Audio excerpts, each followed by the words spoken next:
आज से 13 दिन पहले मैंने आपके साथ में शेयर किया था पान की बेल की कटिंग लगाना और पान की बेल में कौन कौन से काम करने चाहिए ये भी बताया था। मेरे पान की बेल की ग्रोथ आप देख सकते हैं कितनी तेजी से हो रही है। अगर आपके पान की बेल की ग्रोथ नहीं हो रही तो सबसे पहला रीज़न है कि आप उसको सनलाइट में नहीं रखते हैं। बहुत सारे लोग पान की बेल को इंडोर रखना पसंद करते हैं। पान की बेल इंडोर अगर आप रखेंगे तो पत्तियाँ छोटी छोटी सी रहेंगी और दूसरी बात पान की पत्तियाँ जो है हरी नहीं दिखाई देंगी, धीमे धीमे से पत्तियाँ ड्रॉप होने लगेंगी। पान की बेल को सनलाइट भी पसंद है और छाया भी पसंद है, तो आप इसको ऐसी जगह पर रखिए जहाँ की ओपन सनलाइट हो। चारों तरफ से उसको वेंटिलेशन मिलना चाहिए, एयर वेंटिलेशन रहेगा, अच्छे से हवा मिलती रहेगी और सुबह की थोड़ी सी धूप भी मिलती रहे तो पौधा आपका अच्छी तरीके से स्थायी रूप से आपके गार्डन में या आपके घर में टिका रहेगा। वैसे तो हर बार वीडियो में बताती हूँ कि ये जो पान की वैरायटी है मगई पान है, जिसके पत्ते सबसे बड़ा साइज जो रहता है वो यही साइज रहता है। इससे बड़ा साइज इन पत्तों का नहीं होता है। टेस्ट में ये बहुत ही अच्छे रहते हैं, ये ईटेबल रहते हैं। अगर इनको किसी को खाने की इच्छा है तो वो उसको खा सकते हैं, मुखवास के रूप में यूज कर सकते हैं, भगवान को भी चढ़ा सकते हैं। अब वैसे तो पान की बेल लगाना मैंने आपके साथ में बहुत बार शेयर किया है, इसकी कटिंग कैसे ग्रो की जाती है, लेकिन मुझे अभी लेटेस्ट में कुछ दिन पहले एक कमेंट आया था कि मैंने आपकी तरह पान की बेल लगाया लेकिन दूसरे दिन ही मेरे पान की बेल एकदम नीचे झुक गई, पत्तियां एकदम से उसकी ड्रॉप होने लगी, तो इसका रीज़न क्या है। और बहुत सारे लोगों का क्वेश्चन रहता है कि हमने तो कई बार पान की बेल लगाई, हमारी पान की बेल नहीं लगती है। तो आज से 12 दिन पहले, मतलब आज 13 तारीख है, 1 तारीख को मैंने आपके साथ में पान की बेल की कटिंग की थी। मतलब इसमें से ये देखिए, यहाँ से ब्रांच कट की थी, जहाँ से आपको ये दिखाई दे रहा है, यहाँ से मैंने कटिंग ली थी। मैं वो जगह भी दिखा देती हूँ जहाँ जहाँ से मैंने कट किया था। देखिए कोई भी ब्रांच रोड वगैरह नहीं हुई है और ये वाली ब्रांच जहाँ से कट किया था देख सकते हैं नई ग्रोथ इसमें आने लगी है। तो पान की बेल बहुत ही हार्डी बेल रहती है, एक बार अगर आप लगा लेते हैं तो ये सालों साल आपके गार्डन में टिकी रहती है। मैंने जो पान की बेल की कटिंग लगाई थी, 3 कटिंग लगाई थी, तो मैं उसका आपके साथ में अपडेट भी शेयर करूंगी और फिर से मैं आपको बताऊंगी कि आपको अगर पान की बेल लगाना है तो कैसी जगह पर रखना है। बारिश का टाइम बहुत अच्छा रहता है, इस टाइम पर अगर आप पान की बेल को ग्रो करते हैं तो बहुत ज़्यादा मेहनत नहीं पड़ती है, बहुत आसानी से पान की बेल ग्रो हो जाती है। और उसके बाद मैं आपको एक और यूनिक तरीका बताऊंगी, उससे अगर आप पान की बेल ग्रो करेंगे तो बहुत आसानी से दूसरा प्लांट भी रेडी हो जाएगा विथ पॉट। मतलब कि ना तो आपको अलग से मिट्टी बनानी पड़ेगी, ना ही पौधे की रिपोर्टिंग करनी पड़ेगी। पौधा आपका बहुत आसानी से ग्रो हो जाएगा और गमला भी तैयार हो जाएगा। हेलो फ्रेंड, मैं सविता ग्रीन गार्डन गुजरात से। मॉनसून सीजन चल रहा है, इस सीजन में अगर आप कटिंग ग्रो करते हैं तो हर पौधे की कटिंग ग्रो हो जाती है। यहाँ पर आप ये देख रहे हैं अलामंडा का पौधा है, इसकी भी मैंने कटिंग लगाई थी, 3 कटिंग लगाई थी, तीनों कटिंग रेडी हो गई हैं और एक कटिंग थोड़ी बड़ी सी थी, तो अभी आप देख सकते हैं इसमें फ्लावर भी खिले हुए हैं। सबसे पहला पॉइंट कवर करेंगे कि हमारी पान की बेल में ग्रोथ नहीं हो रही है। जैसे आप देख रहे हैं, मैं हर वीडियो में दिखाती हूँ, मेरे पान की बेल बहुत तेज़ी से बढ़ रही है। अब जब ये बहुत ज़्यादा बढ़ने लगती है तो मैं इसकी प्रूनिंग करती रहती हूँ, क्योंकि मुझे गमले में ही बुशी इसका साइज चाहिए रहता है। चाहो तो इसको मॉस स्टिक लगाकर ऊपर के साइड में भी बढ़ा सकते हो। मैंने इसमें मॉस स्टिक नहीं लगाई है और मैं ऐसे ही इसको गमले में ही घना रखती हूँ। जिनकी पान की बेल बढ़ नहीं रही है, एक सिंपल सा तरीका है, आप क्या करिए कि पान की बेल को ओपन टेरेस में रख दीजिए। अगर आपके यहाँ पर बारिश गिरती है, अगर हफ्ते में 2 से 3 दिन भी बारिश गिरती है, आप इसको ओपन में रखिए। ओपन में ऐसी जगह पर रखिए कि अगर धूप आती है तो इसको डायरेक्ट सुबह की धूप मिलनी चाहिए, दोपहर की धूप नहीं मिलनी चाहिए, शाम की छाया मिलनी चाहिए। ओपन सनलाइट में रखने के लिए आपको सबसे ज़्यादा ज़रूरी है कि आपने मिट्टी किस तरीके से बनाई है। यदि आपके गमले की मिट्टी में पानी रुक रहा है, ठहर रहा है, तो आप उसकी रिपोर्टिंग कर दीजिए। सैंड ज़्यादा मिलाइए, सॉइल कम मिलाइए, ऐसी ही सॉइल मिक्स रहेगी तो आपका प्लांट बहुत अच्छे से ग्रो कर पाएगा। वैसे तो मैं हर वीडियो में ही आपके साथ में शेयर करती हूँ किस तरीके की मिट्टी बनानी चाहिए। गमला आपको 8 से 9 इंच का ही गमला लेना है, बहुत बड़ा गमला इसके लिए नहीं लेना है। गमला जो भी लेना है उसमें ड्रेनेज होल बहुत अच्छे होने चाहिए, मतलब पानी निकास की व्यवस्था अच्छी होनी चाहिए। पानी अगर नहीं ठहरेगा तो पान की बेल आपकी कभी भी खराब नहीं होगी। अब यदि पान की बेल आप लगाना चाहते हैं तो 2 तरीके से लगा सकते हैं। एक तरीका तो आप पानी में ग्रो कर सकते हैं, जैसे मनी प्लांट ग्रो किया जाता है। उसके लिए आपको क्या करना है, नीचे की 4 से 5 पत्तियां हटा देना है। कोई भी आपको कांच की बोतल लेना है, उसमें पानी फिल करना है और इसको 2 से 3 नोड ये उसी पानी में डिप करके रख देना है। हर तीसरे चौथे दिन इसका पानी चेंज करना है। तो ऐसे जो है इसमें वाइट रूट बहुत आसानी से बन जाती हैं, जैसे कि मनी प्लांट में बनती हैं। और जब वो उसमें बहुत अच्छे से रूट बन जाएं, इतनी रूट बननी चाहिए कि आप जब उसको कांच की बोतल से निकालें तो रूट टूटनी नहीं चाहिए। ऐसी कंडीशन में आपको रिपोर्टिंग करना है। रिपोर्टिंग करना है तो काफ़ी हल्का मीडिया लेना है। जैसे कि नॉर्मली मैं बताती हूँ कि अगर आपने 30% सॉइल ली है तो आपको 70% सैंड लेना है, लेकिन आपको ऐसा नहीं करना है। आप जब भी पानी में लगाते हैं कोई कटिंग, उसकी रिपोर्टिंग करते हैं, तो उसके लिए आपको कोकोपीट ज़रूर यूज करना है, क्योंकि ये पानी में ग्रो हुई कटिंग रहती हैं और इनको एकदम हल्की मीडिया रहेगी तभी ये ऊपर की साइड में बढ़ पाएंगी। तो पानी में अगर पान की बेल ग्रो कर रहे हैं, उसके बाद में तैयार होने के बाद में रिपोर्टिंग कर रहे हैं, तो आपको उसमें कोकोपीट ऐड करना है। दूसरे तरीके में जो मैंने इसके पहले वाले वीडियो में आपके साथ में कटिंग लगाना शेयर किया था, वैसे ही सॉइल मिक्स में आपको पान की बेल की कटिंग को ग्रो करना है। जब भी पान की बेल की कटिंग को आप सॉइल मिक्स में मतलब मिट्टी में ग्रो कर रहे हैं, तो उसके लिए आपको गमला छोटा रखना है, बड़े गमले में नहीं लगाना है। और सबसे ज़रूरी बात, जब भी पान की बेल की कटिंग ग्रो करते हैं तो 2-4 कटिंग आपको नहीं लगानी है, आपको कम से कम 8 से 10 कटिंग लगानी है, तभी आपको 1 से 2 कटिंग रेडी मिलेंगी। अब मैं अप्लाई करूंगी कि मैंने भी आपके साथ में पान की बेल की कटिंग लगाई, लेकिन हमारी तो उसी दिन शाम को ही पत्तियां एकदम से मुरझा गई थी। तो उसका रीज़न क्या है?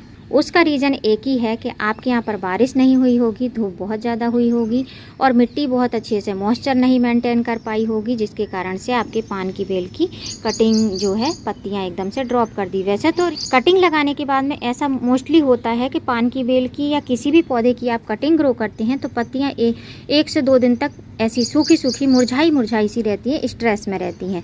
उससे कोई प्रॉब्लम नहीं होनी चाहिए। हमको क्या चाहिए कि हमको हमारे पौधे की रूट बनाना है, हमको पत्तियों से कोई लेना देना नहीं है कि पत्तियां उसमें सूख रही हैं या मुरझा रही हैं, उससे कोई भी लेना देना नहीं है। दूसरा रीज़न ये हो सकता है कि जैसे मैंने बताया था कि 3 से 4 पत्तियां आपको ऊपर की रखनी है, 2 पत्तियां रखिए, 4 पत्तियां रखिए, या तो पत्तियां ज़्यादा होंगी, इसके कारण ये प्रॉब्लम आई होगी। यही सब रीज़न रहते हैं जिसके कारण से पान की बेल ग्रो नहीं कर पाती है। मिट्टी अच्छी नहीं रहती है, पानी स्टोर होता है, या फिर धूप बहुत ज़्यादा लग जाती है। पान की बेल ऐसी रहती है जिसको थोड़ी सी ठंडक पसंद रहती है।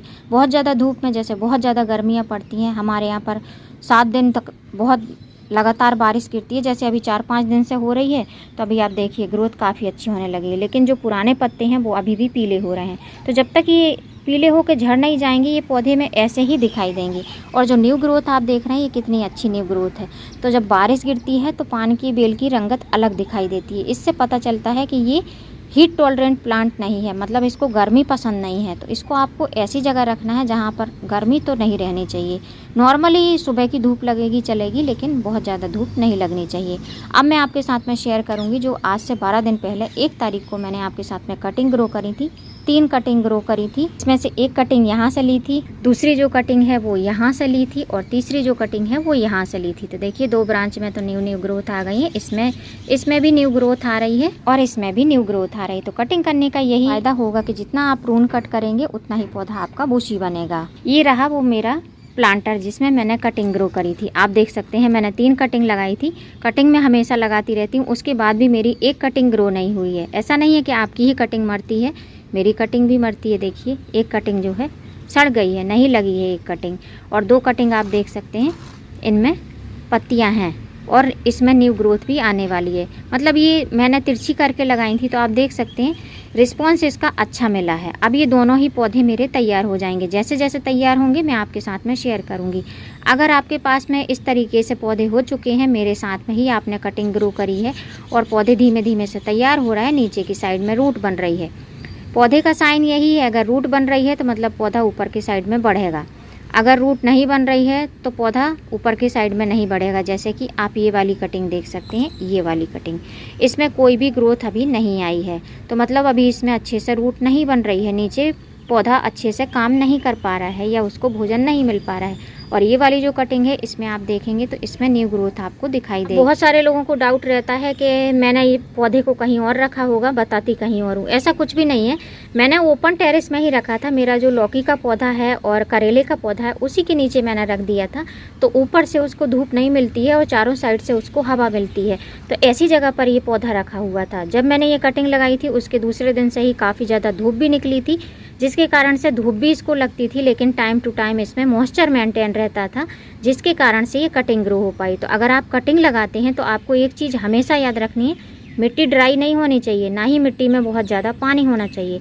आप इसको थोड़ा सा पाइप से शावर करिए, बस इतना ही पानी चाहिए, ब्रांचेस गीली रहनी चाहिए। और एक्स्ट्रा वाटरिंग होगी तो जैसे आप देख रहे हैं ये जो मेरी कटिंग सड़ गई है, इसका रीज़न यही है कि इसमें पानी इसको ज़्यादा मिल गया। जब भी कटिंग लगाते हैं तो मिट्टी अच्छी बनाइए, गमला बहुत बड़ा मत रखिए जिससे कि पानी बहुत ज़्यादा स्टोर ना हो। गमला सिलेक्ट करते हैं उसका ड्रेनेज होल अच्छा होना चाहिए, पानी रुकना नहीं चाहिए। जैसे आप ये देख रहे हैं मिट्टी आपको नम दिखाई दे रही है। हमारे यहाँ पर 3 दिन से लगातार बारिश गिर रही है, तो अभी देखिए मॉइस्चर काफ़ी ज़्यादा है। तब भी इस पौधे को मैं ओपन में ही रखूँगी। तो जब भी कटिंग ग्रो करते हैं एक ही जगह पर कटिंग को रखिए। बार बार कटिंग से लगा हुआ पौधा आपको इधर से उधर नहीं करना है। इससे क्या होता है कि एटमॉस्फेयर चेंज होता है और कटिंग को ग्रो होने में बहुत ज़्यादा प्रॉब्लम होती है। तो ये हो गया मेरा अपडेट जो मैंने 12 दिन पहले आपके साथ में कटिंग ग्रो करी थी। अब आज मैं आपके साथ में एक और तरीका शेयर करती हूँ। मुझे उम्मीद है कि इसके बाद में आपके पौधे में जो है न्यू पौधा तैयार हो जाएगा। अब जो मैं पान की बेल की कटिंग लगाना बता रही हूँ उसमें आपको कटिंग कट करने की ज़रूरत नहीं है, ना ही सीजर कटर की मदद की ज़रूरत है। कोई प्रकार की आपको तकलीफ उठाने की ज़रूरत नहीं है। उसके लिए आपको लेना है सिंपल सा एक गमला। बहुत बड़ा गमला नहीं लेना है, जिसकी डेप्थ मतलब कि ऊंचाई ज़्यादा ना हो, ऐसा गमला आपको लेना है। तो आप देख रहे हैं ये छोटा सा जो सकुलेंट वगैरह के लिए गमला आता है वही गमला मैंने लिया है। उसके बाद में ये लिया है सिंथेटिक कॉटन। इसको मैं इस तरीके से लगाऊंगी। ड्रेनेज होल बहुत अच्छे होने चाहिए, पानी बिल्कुल भी रुकना नहीं चाहिए, चाहे लगातार बारिश गिरती रहे। और इसको इस तरीके से सेट कर दूंगी। उसके बाद में जो पान की बेल के लिए मैं सॉइल मिक्स ले रही हूँ, अब ये जो कटिंग लगा रही हूँ इसको मुझे सेपरेटली कहीं और लेके जाना है, जिसके कारण से मैं हल्की सॉइल मिक्स बना रही हूँ। तो अगर आप पहली बार बना रहे हैं आपको लेना है 60% रेत सैंड, बदरपुर सैंड, जो भी सैंड आपके पास में है। उसके बाद में लेना है 20% मिट्टी और 20% आपको लेना है कोकोपीट। आपके पास में कोकोपीट नहीं है तो आप परलाइट का यूज कर सकते हैं। परलाइट थोड़ा सा कॉस्टली पड़ता है, मैं कोकोपीट का यूज करती हूँ। इन तीनों चीज़ों को आपको अच्छे से मिक्स कर लेना है और अब इस सॉइल मिक्स को इस गमले में फिल कर लेना है। नई सॉइल मिक्स बना रहे हैं तो आपको सैंड का यूज ज़्यादा ही करना है। तो ऐसे हमको, और जो ये गमला है इसको हमको ऊपर तक फिल करना है, एकदम नीचे इतना नहीं, नीचे नहीं रखना है, ऊपर तक फिल करना है। ये चीज़ आपको ध्यान रखनी है और थोड़ा सा 2 से 3 बार इसको टैप टैप करना है। अब इतना करने के बाद में हमको इसको पानी डालना है। कोई भी कटिंग ग्रो करते हैं तो वैसे तो हमको आज जो कटिंग लगानी है वो उसमें सीजर कटर की ज़रूरत नहीं है, तो इसमें हम पानी डालेंगे। कितना पानी डालेंगे, वैसे तो हमारे यहाँ पर बारिश ही गिर रही है, बारिश का ही मौसम है। तो अगर आपके यहाँ पर नहीं गिर रही है तो आपको इतना पानी डालना है कि नीचे से पानी निकलना चाहिए। आप देख सकते हैं, गौर से देखिए, मैंने जो पानी डाला है थोड़ा ही डाला, लेकिन देखिए नीचे से पानी निकलता हुआ आपको दिखाई दे रहा है। तो ऐसा ड्रेनेज होना चाहिए और ऐसी मिट्टी होनी चाहिए जिससे कि पानी आपके यहाँ पर कितना भी गिरे, बारिश कितनी भी गिरे या गमले में कितना भी पानी रहे, वो निकल जाना चाहिए। अब मिट्टी हमारी नीचे तक नम हो चुकी है। इसके बाद में आपको करना क्या है, ये जो मेरी पान की बेल है, ये जो नीचे ब्रांचेस लटक रही हैं, इसके बाद में आप इस गमले को उठाकर आपको कोई भी ब्रांच के नीचे सेट कर देना है। जैसे ये ब्रांच है, आपको मैं दिखा रही हूँ, ये ब्रांच है तो इसको मैं ऐसे सेट करूँगी। और कोई भी क्लिप वगैरह हो, आपके पास में जूड़ा पिन हो, वो आप लगा सकते हैं। मेरे पास में अभी नहीं है, तो इस तरीके से आपको ऐसे करके और मिट्टी में दबा देना। अब आपका गमला कितना चौड़ा है, कितनी उसमें मिट्टी है, कितने इसमें प्लांट बन सकते हैं, उतने प्लांट आप इसको मिट्टी में दबा सकते हैं। और उसके बाद में इनको आपको कहीं भी नहीं हटाना है, एज इट इज़ इसी जगह पर रखना है जहाँ पर आपने इनको ग्रो किया। बस पौधे की मिट्टी में मॉइस्चर मेंटेन रखना है, पत्तियों पर सावरिंग करते रखना है, बस यही चीज़ आपको ध्यान रखनी है। तो इस तरीके से आप भी लगा सकते हैं। एलोवेरा की लीफ का जेल भी आप 15 से 20 दिन में एक बार डाल सकते हैं।